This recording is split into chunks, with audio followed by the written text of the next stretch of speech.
Imagine the whisper of pine needles under a blood moon, where desperate souls kneel in mud, their cries swallowed by the night. A preacher's voice, like thunder from ancient scrolls, promises absolution through agony, flesh torn, spirit shattered.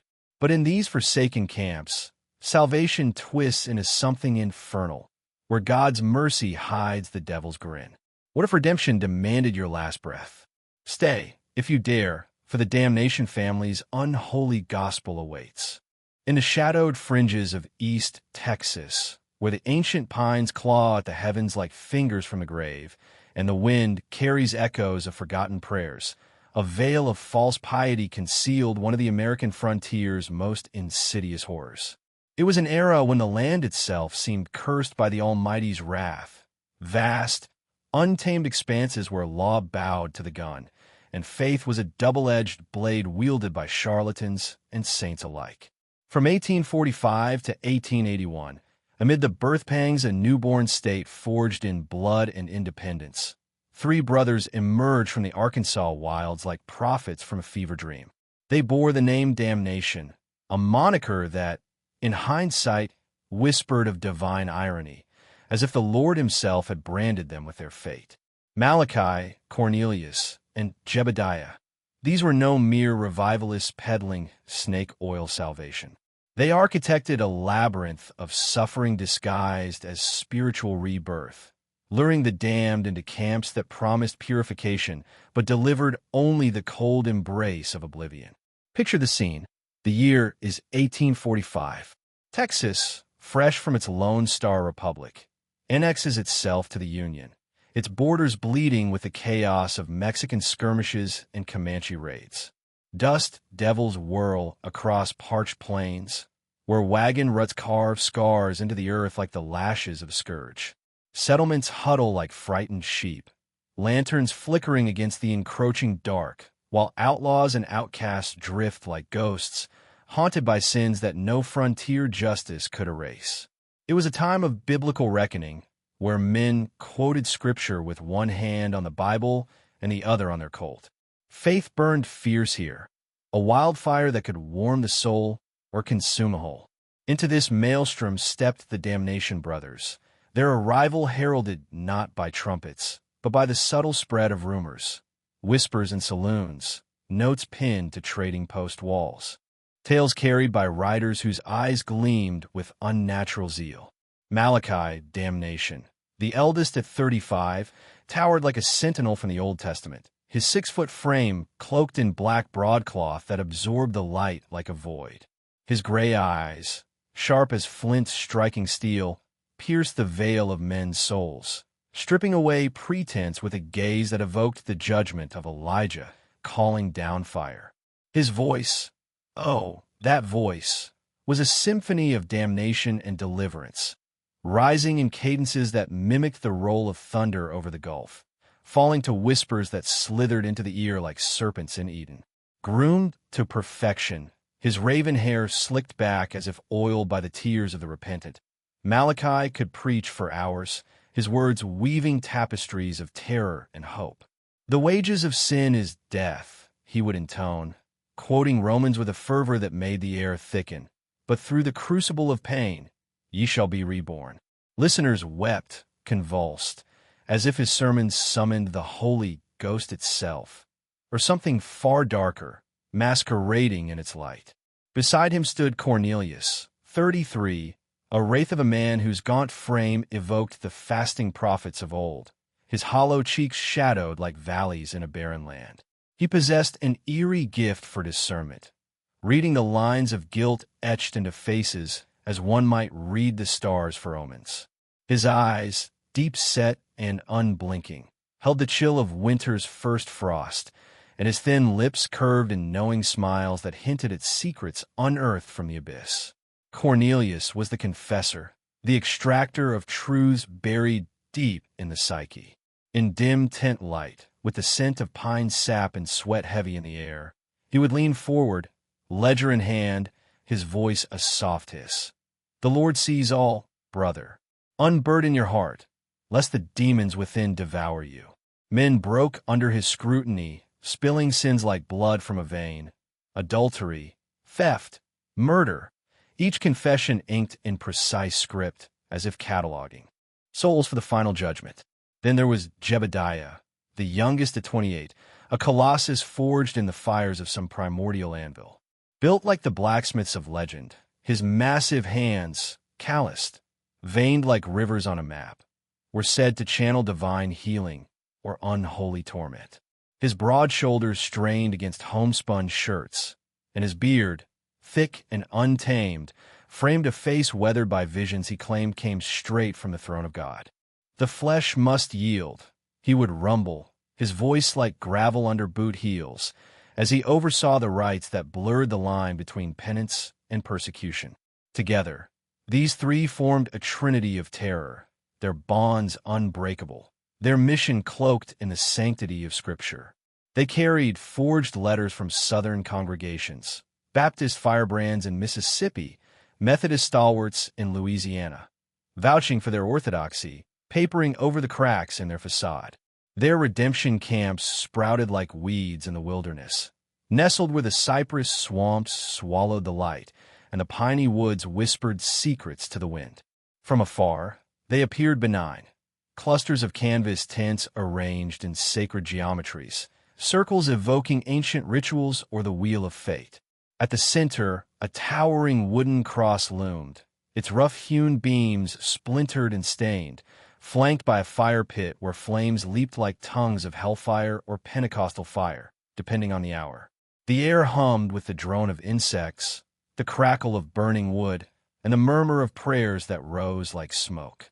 But step closer, and the illusion shattered, the ground trampled to mud by desperate feet, the tents sagging under the weight of secrets, the crosses casting long shadows that seemed to point accusatory fingers at the heavens. Who sought solace here? The dregs of frontier society, souls adrift in a sea of sin. Cowboys with nooses of rustling charges tightening around their necks, their boots caked in the dust of stolen trails. Prostitutes fleeing the bruising grips of brothel madams, their eyes shadowed by coal and regret, bodies marked by the commerce of flesh. Gamblers, pockets empty as their promises, haunted by debts that echoed like gunshots in empty chambers. Murderers, hands still sticky with the phantom blood of saloon brawls or midnight ambushes. Deserters from the Mexican-American War, their uniforms discarded like shed skins, pursued by the ghosts of comrades left behind. Even the ostensibly upright wandered in.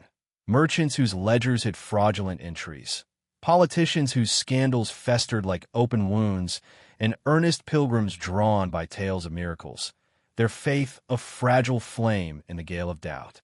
The brothers' doctrine was a venomous brew, distilling the harsh Calvinism of the South with the raw brutality of the wilds. Sin clings like burrs to the soul. Malachi would bellow, his silhouette dancing against the fire's glow, flames reflecting in his eyes like infernal stars. It must be flayed away, burned in the forge of affliction, that ye might emerge refined as gold. Biblical echoes abounded. Isaiah's suffering servant, Job's trials, the crucifixion's agony, twisted into a gospel of immediate atonement through corporeal torment. No cross, no crown, Cornelius would add, his voice slicing the night like a knife. Jebediah, ever the enforcer, demonstrated with rituals that married symbolism to sadism. Fasts that evoked Christ's wilderness temptation, floggings reminiscent of the Roman scourge, burials symbolizing death to self. Yet beneath the veneer lay a chilling undercurrent, divine retribution not as metaphor, but as mandate, where God's justice demanded blood for blood, pain for pain. Testimonials flooded frontier gazettes, scripted miracles that painted the camps as beacons of hope. A notorious bandit, once terrorizing stagecoaches, emerged meek as Moses, bound for missionary fields in the Rockies. A fallen woman, redeemed, vowed to evangelize the gold camps of California. These stories, laced with poetic prose and personal flourishes, masked the truth. Many entered, few departed. Whispers of unease began in 1847, on a night when the August heat pressed down like the hand of an angry god, humidity thick as guilt in the air. Samuel Hartwell, a cattle driver hardened by the trails, staggered into Marshall, Texas, a ghost of his former self. Once barrel-chested and boisterous, he now shuffled like a man twice his age, skin sallow as parchment, hair shocked white as if by lightning from Sinai. His hands trembled like leaves in a storm, and at every crack of thunder or slam of a door, he flinched as if lashed anew.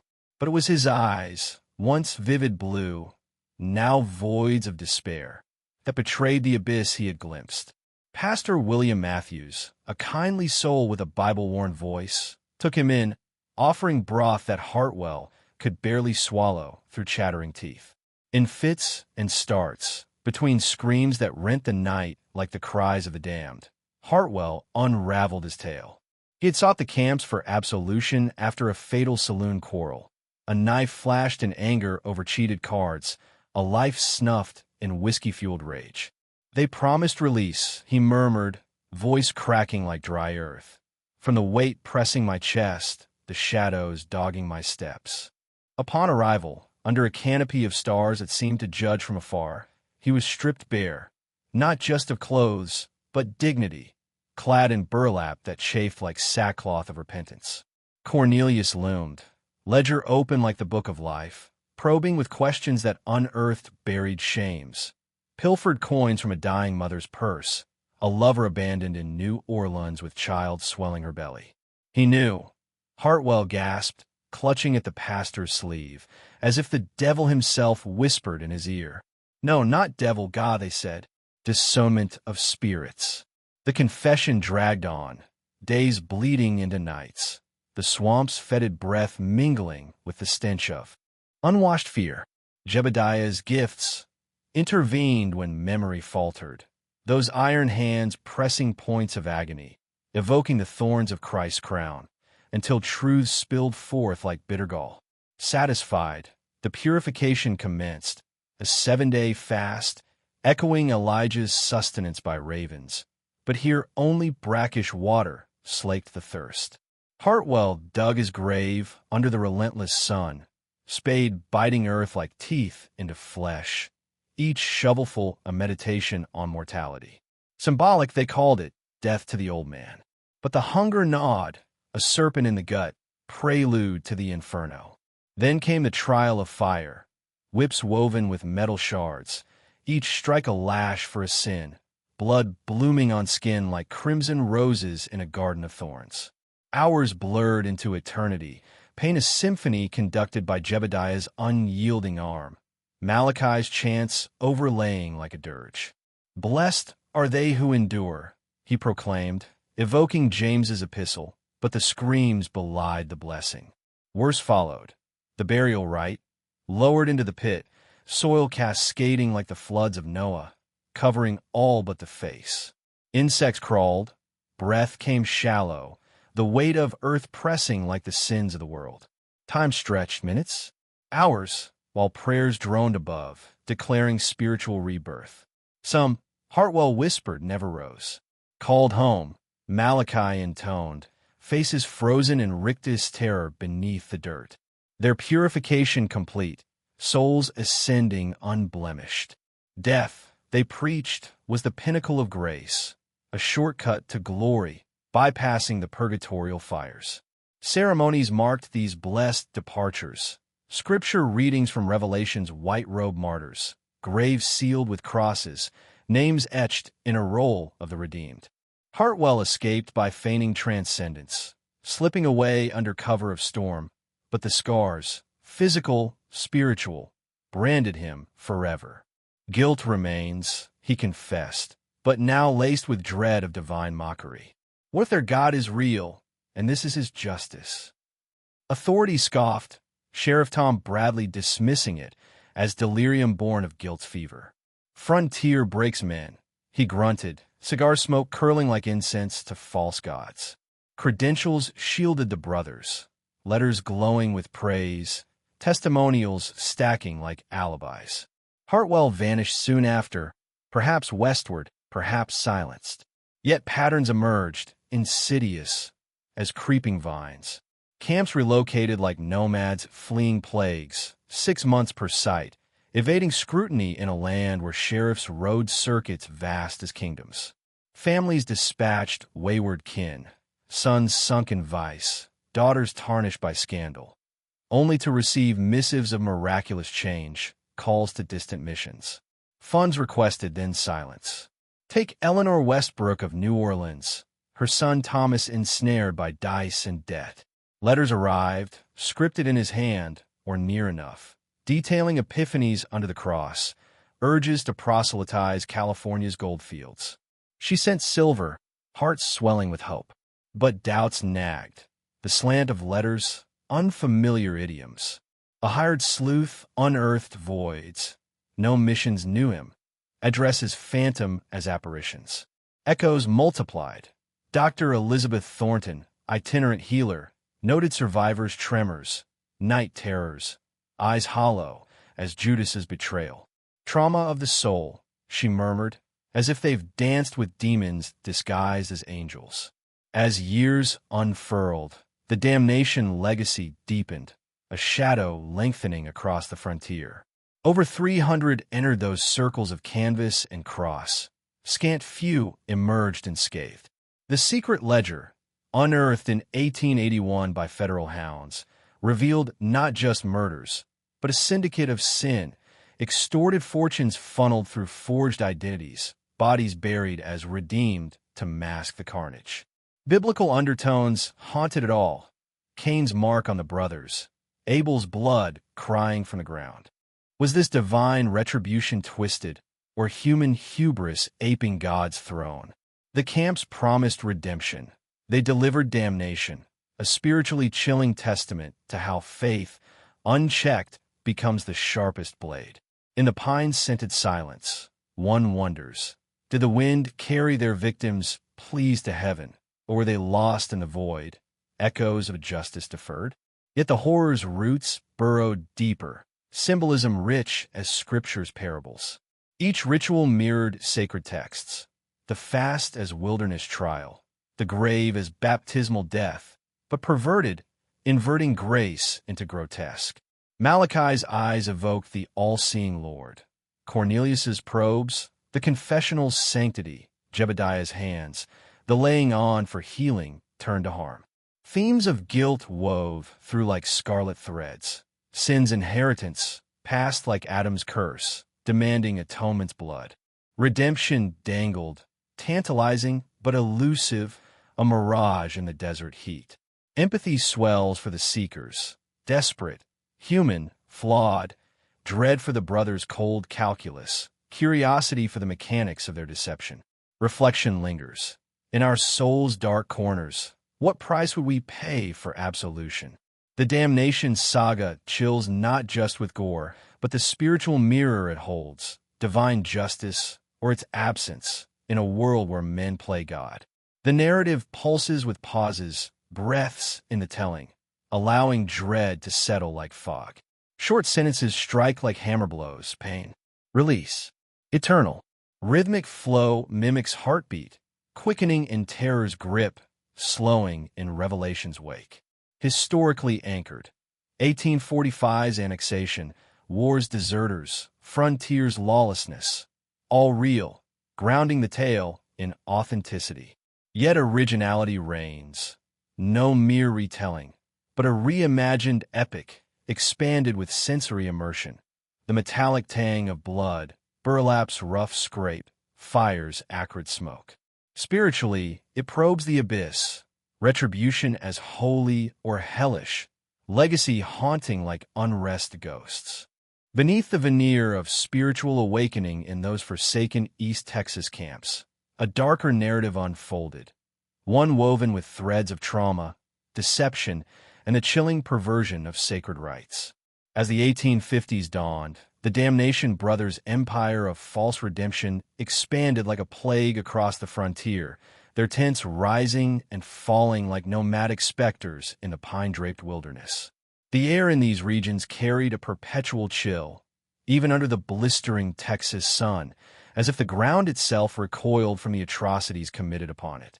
Cypress roots twisted through the soil like veins pulsing with unspoken sins, and the distant call of whip poor wills sounded like mournful dirges for the lost. It was an era of upheaval. The Mexican-American War's echoes still reverberated in 1848, leaving trails of deserters and widows. Gold fever lured souls westward in 49, emptying towns of the desperate. Amid this flux, the brothers preyed on vulnerability, their gospel a siren song, promising absolution but delivering only the abyss. Dr. Elizabeth Thornton, a rare female physician traversing the dusty circuits from New Orleans to Nacogdoches, became an unwitting chronicler of the survivor's plight. Clad in practical wool skirts stained by travel, her satchel heavy with tinctures and journals, she embodied the frontier's fragile thread of science amid superstition. Her testimony, later delivered before a federal tribunal in 1882, painted a portrait not of redeemed saints, but of hollowed vessels, men and women whose spirits have been flayed as surely as their flesh. They returned not with the peace of the penitent, she recounted, her voice steady yet laced with sorrow, but with the vacant gaze of those who had peered into hell's maw, disguised as heaven's gate. Thornton's encounters began innocently enough. Treating fevers in roadside inns, she noticed patterns in the afflicted, tremors that mimicked ague but stemmed from deeper wounds, night terrors that invoked biblical plagues rather than mere illness. Take Jacob Miller, a once notorious outlaw whose scars from Comanche skirmishes paled beside those inflicted in the camps. Thornton found him in a Shreveport boarding house in 1852, huddled by a flickering oil lamp that cast elongated shadows like accusing fingers. His frame, once robust from rustling cattle across the Red River, now skeletal, skin stretched taut over bones that seemed to rattle with every breath. "The pit," he muttered through cracked lips, his eyes darting as if shadows concealed listeners. The ceremony of ascension. It's no rise to glory, but a descent into madness. Pressed gently, with the compassion of one who had seen war's remnants, Miller spoke haltingly of burials alive, earth pressing like the weight of accumulated sins, air growing thin as guilt's noose. Some ascended, they said, called home by the Lord. But I heard their muffled screams fade, not in peace, but in final, choking despair. Thornton noted in her leather-bound journal, the ink smudging under humid fingers, symptoms akin to soldiers post-battle, hypervigilance, as if every rustle heralds the lash, dissociation, souls adrift from bodies marked by divine retribution's cruel mimicry.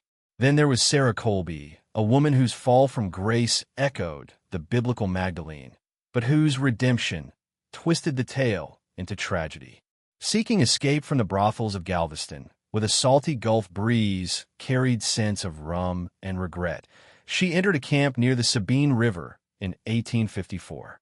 Thornton treated her upon return to her sister's modest cabin in Beaumont, where the aroma of cornbread baking couldn't mask the pall of despair. Sarah sat by the hearth, flames dancing in her unseeing eyes that once sparkled with defiant life, now dulled like tarnished silver.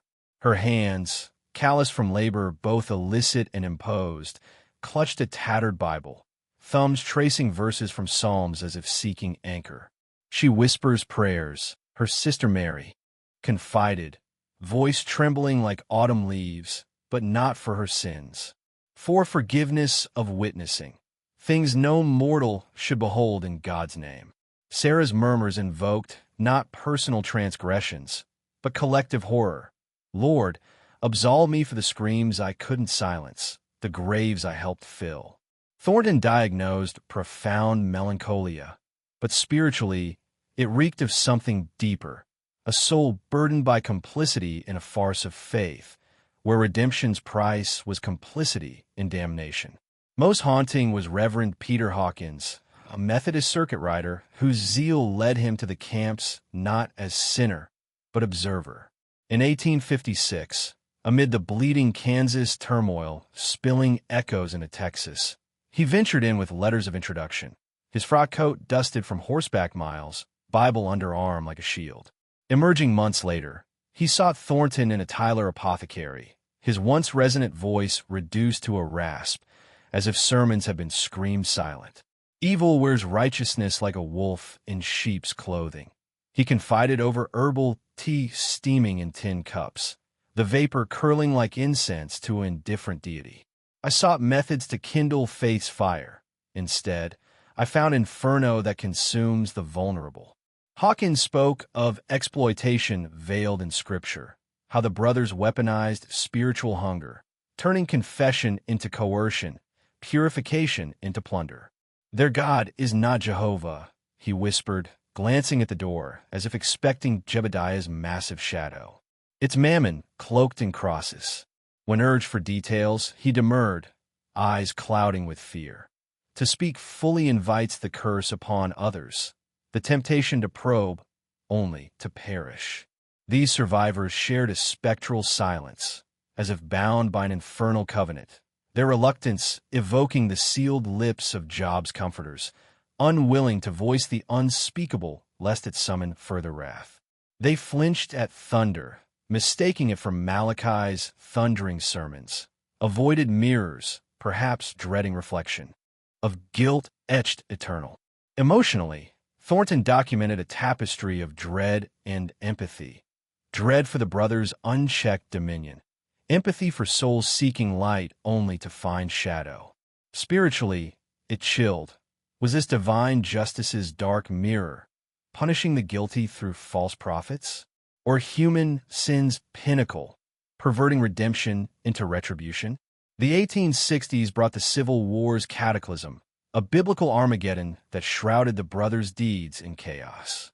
From 1861 to 1865, cannons roared from Gettysburg to Galveston, displacing families like scattered tribes of Israel. Communications frayed like torn telegraphs. Missing persons blended into war's toll. Camps thrived in this void, relocating amid Confederate retreats and Union advances, their tents blending with refugee encampments. Post-war Reconstruction in 1865 promised order, but the frontier remained a lawless limbo, carpetbaggers and scalawags adding layers of deceit. Enter Captain James Morrison, a Texas Ranger forged in the war's crucible, his badge gleaming like a star of hope amid desolation. In spring 1879, with haze in the White House and railroads spiderwebbing the West, Morrison, tall, mustached, eyes sharp as a hawk's, took a complaint from Senator Charles Whitman of Louisiana. The senator's nephew, vanished after a camp near the border, spurred a probe unlike prior paltry efforts. Morrison's military intelligence background honed his method, maps pinned with red threads tracing disappearances, like veins leading to a poisoned heart. Over 60 in 3 years, he scrawled in a report to Austin, quill scratching parchment under lantern light. Patterns shadow the camps, fraud or foul play. Interviews unfolded in dim parlors and dusty saloons. Families clutching faded daguerreotypes, recounting tales of transformation letters ceasing abruptly, missionary calls to Utah's wilds or Oregon's coasts. Morrison verified, undeliverable mail, phantom missions, testimonials, forged facsimiles, phrases echoed like plagiarized psalms. Manufactured, he memoed, suspicion coiling like a rattler. Breakthrough struck in Jefferson's Smoky Tavern, 1880, timbers creaking under riverboat gamblers' boots, air thick with tobacco and tension. Tobias Fletcher, a disheveled laborer, slurred confessions over whiskey that burned like hellfire. Gravedigger for the brothers, he rasped, hands quaking as if still gripping shovels.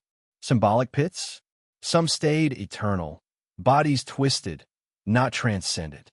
Fletcher painted horrors, Jebediah's healing, hands extracting assets amid agony, days of torment evoking Christ's passion but inverted to extortion.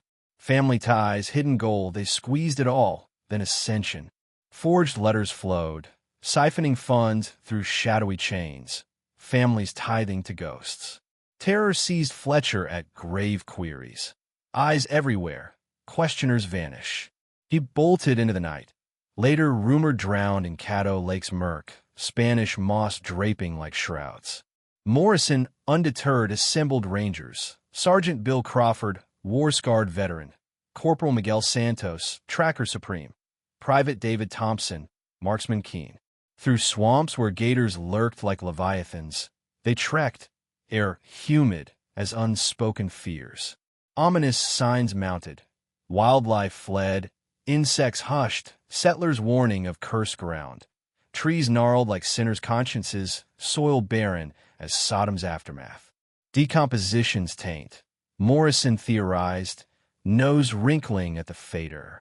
Encamped miles out, night brought screams, tormented wails blending with chants, stopping abruptly like snuffed lives. Dawn reconnaissance revealed a necropolis, graves sprouting like weeds, 60 recent, numbered crosses anonymous as forgotten souls. Odor confirmed. Decay's bouquet, layers of old and new. Closer, the central tent echoed with lashes. Incantations calm amid agony. A murder unfolding. Morrison's dilemma. Intervene or evidence. Silence decided. Priority. Expose the syndicate. Surveillance. Unveiled routine. Dawn services, hymns soaring like false angels. Arrivals lured by piety. But beneath, confessions coerced, assets cataloged, purifications profiting from pain. This revelation peeled layers. Criminal genius masquerading as ministry. Spiritual symbolism subverted for sin's harvest. Guilt's themes loomed. Victim sins exploited. Brothers' hubris inviting divine reckoning. Empathy for the ensnared. Dread of the unchecked. Curiosity at deception's depth. Reflection. In faith's name, how far the fall? Historically rooted in war's shadow, Reconstruction strife, the rewrite expands with sensory immersion. Whiskey's burn, earth's chill, screams echo. Narrative taut, sentences pulsing like heartbeats in peril. Spiritually chilling. Redemption's legacy as haunting curse. Justice deferred but inevitable. As the veil of piety frayed in those shadowed East Texas camps, the Damnation Brothers operation revealed itself not as a bastion of spiritual renewal, but meticulously orchestrated symphony of suffering and deceit. By the late 1870s, with the scars of the Civil War fading into Reconstruction's uneasy peace, the frontier had begun to harden. Rail lines snaking like iron veins across the plains, telegraph wires humming with distant news, yet vast swaths remained lawless voids where men like the brothers thrived. The air in their latest encampment near Caddo Lake hung heavy with a metallic tang of impending rain, mingled with the acrid smoke of perpetual fires that cast flickering glows on canvas walls, illuminating faces etched with desperation or delusion. Cypress trees loomed like ancient sentinels, their roots delving into murky waters that mirrored the moral quagmire below. It was here, in this primordial tangle of swamp and forest, that Captain James Morrison's Rangers peeled back the layers of horror, exposing a criminal edifice built on the bones of the faithful and the fallen. Dawn broke with deceptive serenity, the first light filtering through fog-shrouded branches like hesitant divine rays, touching the camp's central cross where dew glistened like tears of the repentant. Morning services commenced as ritual. Hymns swelled from throats raw with emotion, voices blending in harmonies that evoked the choirs of revelation, yet undercut by an unnatural fervor. Malachi's baritone led, resonant as a tolling bell, quoting Isaiah's promises of refinement through fire. New arrivals, pilgrims with eyes wide in hope or haunted by guilt, joined in, their boots sinking in a mud churned by countless feet before them. From hidden vantage points in the underbrush, thorns snagging woolen coats and rifle barrels glinting faintly, Morrison's team observed. Facade of faith, Morrison scribbled in his log, pencil scratching against damp paper, the scent of wet earth rising around him. But as the sun climbed, scorching the mist away, the mask slipped. Individual sessions unfolded in the confession tent, a sagging structure of weathered canvas that billowed like a living thing under the breeze. Cornelius presided within, his gaunt silhouette visible against the translucent walls, lit by a single lantern's unsteady flame that danced shadows across his hollow features. Penitents entered one by one, emerging hours later, if at all, with postures bowed, as if the weight of confessed sins had bent their spines like willows in a gale. The rangers strained to hear, pleas escalating from whispers to wails, Cornelius's voice a serpent's hiss probing deeper. He unearths not just deeds, but desires, Morrison noted, suspicion coiling in his gut. No divine discernment here. Earthly cunning, honed through interrogation's art, psychological barbs twisted like thorns from Christ's crown. Victims spilled not only transgressions, adultery's stolen glances, theft's grasping hands, but inventories of wealth. Hidden caches of gold from California strikes, family heirlooms in Louisiana attics, bank accounts in New Orleans vaults. This harvest of secrets fueled forgeries, letters penned in mimicry of the dead, sustaining illusions of missionary zeal while siphoning fortunes. Private Thompson, perched closest in a thicket where mosquitoes buzzed like accusatory whispers, reported the healing rites. Jebediah's tent echoed with implements' clinks. Iron tongs heated in coals, leather straps embedded with barbs, devices evoking medieval inquisitions yet refined for frontier efficiency. Tools of torment. Thompson breathed during a midnight huddle, his face pale in the moonlight filtering through leaves. Jebediah's massive hands, veined like roots of ancient oaks, applied pressure with surgical sadism, prolonging agony to extract every detail, each scream a verse in a perverse psalm of submission. The air carried the coppery scent of blood, the sizzle of flesh. Meeting heat, victims' cries rising in crescendos that mimicked ecstatic revival shouts but betrayed raw terror. Spiritually, it mocked the biblical. Job's afflictions turned to extortion, the crucifixion's nails repurposed for profit. Guilt amplified, sins confessed under duress, redemption dangled as bait, only to dissolve in dread. The operation's systematic chill permeated everything, a cold calculus beneath the fervent facade. Camps like this, replicated across decades, showed evolution. Tents arranged for surveillance, escape routes carved through swamps, ledgers bound and leather worn smooth by constant reference. On the second night's watch, stars veiled by gathering clouds, the rangers bore witness to an ascension, euphemism for execution. A penitent, emaciated from days of purification, was dragged to the firelit center, body marked by welts like stigmata gone wrong. Malachi sermonized, voice booming like thunder over Sinai, extolling death as divine summons, flames reflecting in his eyes like hell's embers. The victim, barely conscious, murmured pleas lost in the wind. Jebediah's hands descended, neck twisted with a crack echoing like breaking bread at the Last Supper, body slumping as life fled. Not madness. Morrison inscribed, hand steady despite revulsion. Murder as commerce, religion the shroud. Burial followed under lantern light, soil parting like the Red Sea, a numbered cross planted as false memorial, entry inked in the ledger with bureaucratic precision. Deeper probes unveiled extensions of evil. A concealed workshop in the woods, camouflaged by vines like Eden's forbidden tree, housed forges for counterfeit bills, plates etched with presidential visages, ink stains on workbenches redolent of illicit alchemy.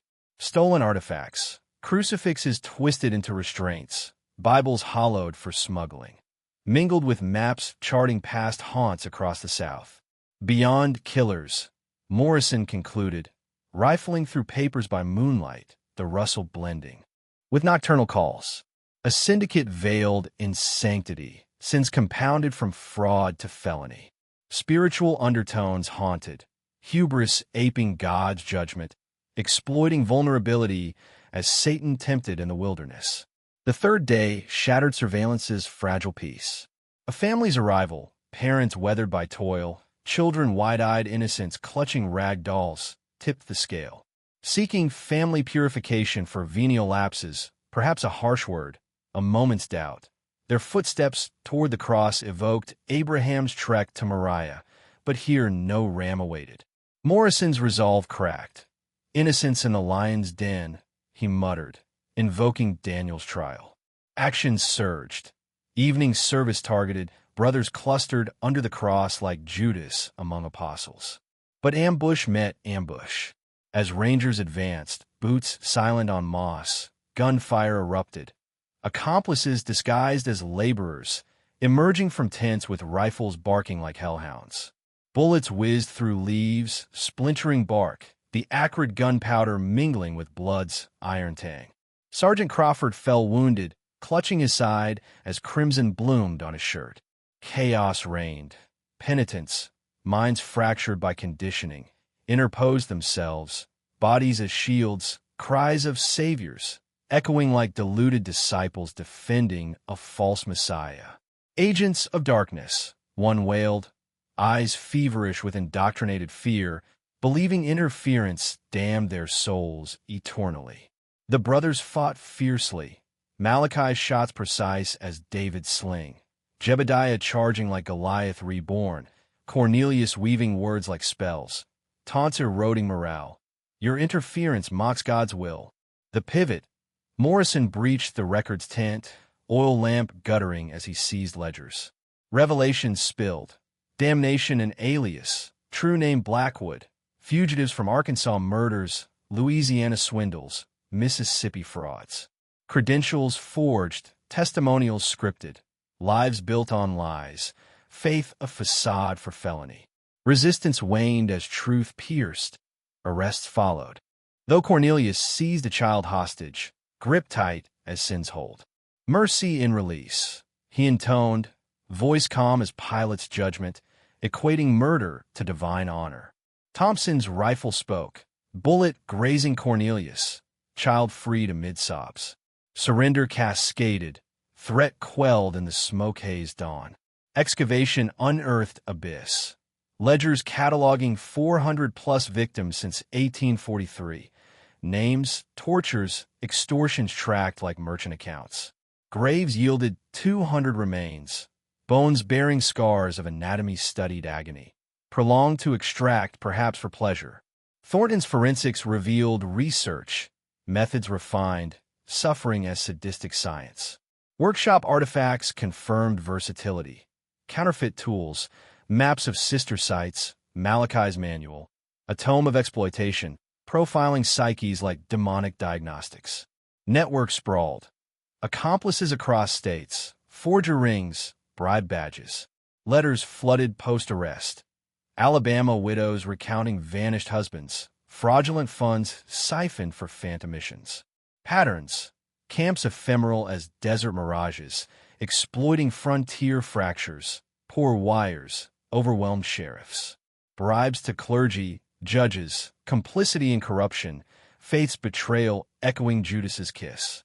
Financial toll, $50,000 plus pilfered, fortunes funneled from grief-stricken kin.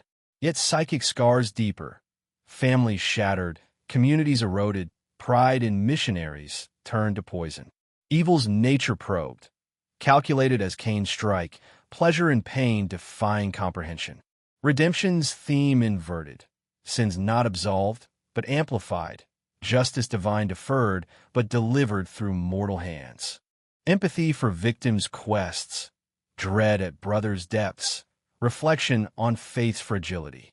Cinematic vistas, gun smoke curling, graves yawning, ledgers ink like blood oaths. Sensory, mud squelch, screams fade, fires crackle. Narrative pulses, short breaths in battle, rhythmic chants, pauses for horror's sink. In the sweltering heart of a Texas courthouse in 1881, where the air thickened with the scent of polished oak and unwashed anticipation, the trial of the Damnation Brothers unfolded like a biblical reckoning.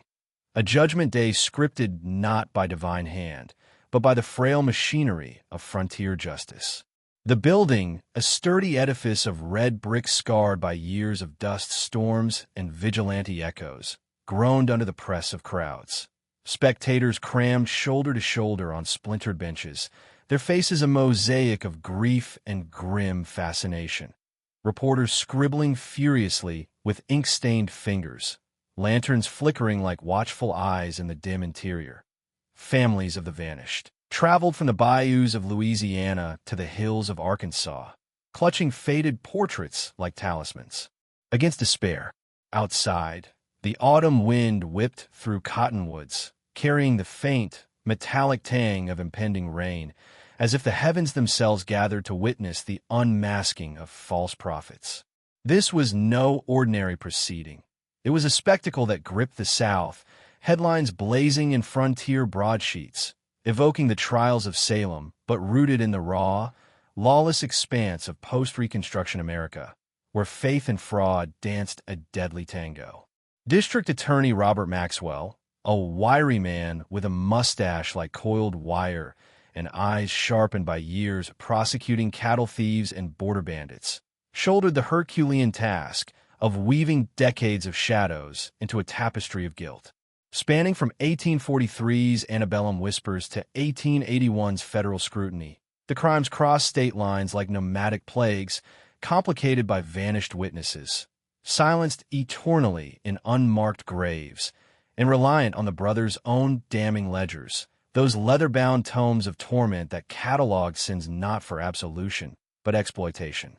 Gentlemen of the jury, Maxwell thundered in his opening, voice echoing off vaulted ceilings like a prophet's call, his hand slamming the podium with a crack that silenced the murmurs. Before you sit not men of God, but architects of abomination, masquerading as shepherds while slaughtering the flock. Their crimes assault the soul of humanity, challenging our faith in redemption itself. The air grew heavy, breaths held in collective dread, as he painted a portrait of systematic evil. Guilt harvested like wheat, pain as currency, divine retribution perverted into personal gain. Opposing him stood James Worthington, a silver-tongued attorney from Austin, his silk cravat a stark contrast to the rough denim of the gallery, his strategy a desperate gambit to recast predators as zealots. My clients burned with holy fire, he argued, voice smooth as aged bourbon, gesturing to the brothers in their iron cuffs. Malachi's gaze unyielding, Cornelius's lips curled in feigned amusement, Jebediah's bulk straining chains like Samson's bonds. Misguided, perhaps, negligent, conceivably. But murderers? No. These are souls consumed by fervor, their methods extreme echoes of biblical trials, from Job's afflictions to the wilderness temptations. They sought to forge saints through fire, not felons through fraud. Yet this facade cracked like parched earth under the prosecution's onslaught, testimonies raining down like manna turned to brimstone, exposing the spiritual charade. The brothers' records, exhibited like unholy scriptures, laid bare the machinery. Columns of names, sins itemized with accountant's precision, adultery tallied beside embezzlement, torture durations noted, funds extracted quantified. No fervent scribbles here, but cold ledgers evoking Judas's 30 pieces, symbolizing betrayal of trust's sacred covenant. Survivors' voices rose next, fragile yet fierce, their words carving empathy into the courtroom's stale air. Samuel Hartwell, that spectral figure from 1847, shuffled to the stand, his frame a withered husk, white hair framing eyes hollow as the graves he once dug. The scent of mothballs clung to his threadbare coat, a relic of his shattered life. They didn't kill swiftly, he rasped, voice cracking like dry twigs underfoot, pauses heavy with remembered terror. No, they broke us first, flesh flayed like the martyr's scourge, minds twisted till we begged for the end. It wasn't salvation. It was savoring our screams, delighting in dominion over the damned. The jury shifted, faces paling, as Hartwell evoked the camp's sensory hell. Burlaps itch against raw wounds, earth's cold embrace in ritual burials, the metallic bite of blood in the mouth. Rebecca Marsh followed, a reformed wanderer whose testimony wove threads of psychological snare. Once lost in Galveston's lantern-lit dens, she entered seeking Magdalene's grace, emerged scarred in soul. They whispered scriptures like serpents, she testified, her voice steady but eyes distant, as if gazing into the abyss. Your pain purifies, they said, deserved divine. Gratitude bloomed from guilt, till death seemed a gift, ascension a mercy. Her words chilled, symbolizing sin's inversion, redemption as trap, faith as fetter, echoing the garden's deception where knowledge birthed shame. Jacob Wheeler, the turncoat forger, added insider venom, his testimony a confession booth overturned. Plans etched like battle maps, he revealed, detailing relocations timed to evade the law, escape trails through swamps like Moses parted seas, but leading to perdition. Westward expansion, a harvest of gold rush ghosts, isolated asset-rich family far, opportunity in desperation. Curiosity peaked here, dread deepening at the enterprise's scale, reflection stirring. How blind the faithful to fraud's face. The brothers themselves sealed their fate, mounting the stand with arrogance that mocked repentance. Malachi, Jacob Blackwood in truth, spoke with order's poise, gray eyes sweeping the room like a reaper's scythe. We served society's shadow, he intoned, voice resonant as a cathedral bell, unbowed by chains. The frontier teems with a purpose. Purposeless, sinners adrift, burdens on the earth. We granted them legacy through liquidation, their deaths funding greater goods they could never grasp. Gasps rippled. A woman fainted, the thud echoing like a body into a grave. No remorse, only rationalization. Death as utility, echoing Cain's indifferent shrug after Abel's fall. Cornelius elaborated, his gaunt frame leaning forward, words clinical as a surgeon's cut. Guilt festers untapped, he explained, as if lecturing on ledger balances. I merely unlocked it. Probes psychological, pressures precise. Gratitude followed, truths tumbling like Jericho's walls. Jebediah, Walter Grimm, the brute, grinned through his beard, describing torments with craftsman's glee. Hands as instruments of instruction, he boomed, flexing fingers that evoked the potter's wheel shaping clay, but here molding agony. Pain peels layers, reveals cores. Bless precision, enough to teach, not terminate too soon. Dr. Thornton's expertise amplified the horror, her composed demeanor belying the dread in her details. Anatomy studied, psychology weaponized, she testified, diagrams projected via lantern slides casting grotesque shadows on walls. Methods maximized misery, prolonged life for extraction, expertise of executioners, not evangelists. Spiritually chilling. This was hubris aping God's omniscience, dissecting souls as Solomon divided the child, but with no mercy's halt. Revelations crescendoed with identities unmasked. Blackwoods from Arkansas's underbelly. Confidence men evolved to killers. First blood in 1842's merchant slaying. Credentials pilfered from charred churches. Doctrines distilled from observed revivals.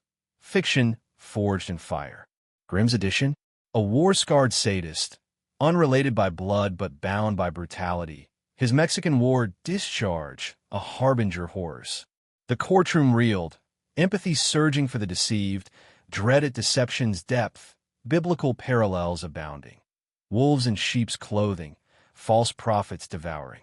Widows' houses, deliberations swift as divine judgment. 3 hours yielding guilt on all counts.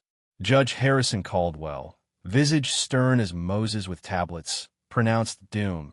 Evil systematic as the stars' courses, assaulting civilization's soul. Hangings decreed, 17 for Malachi, 12 for Cornelius, 23 for Jebediah.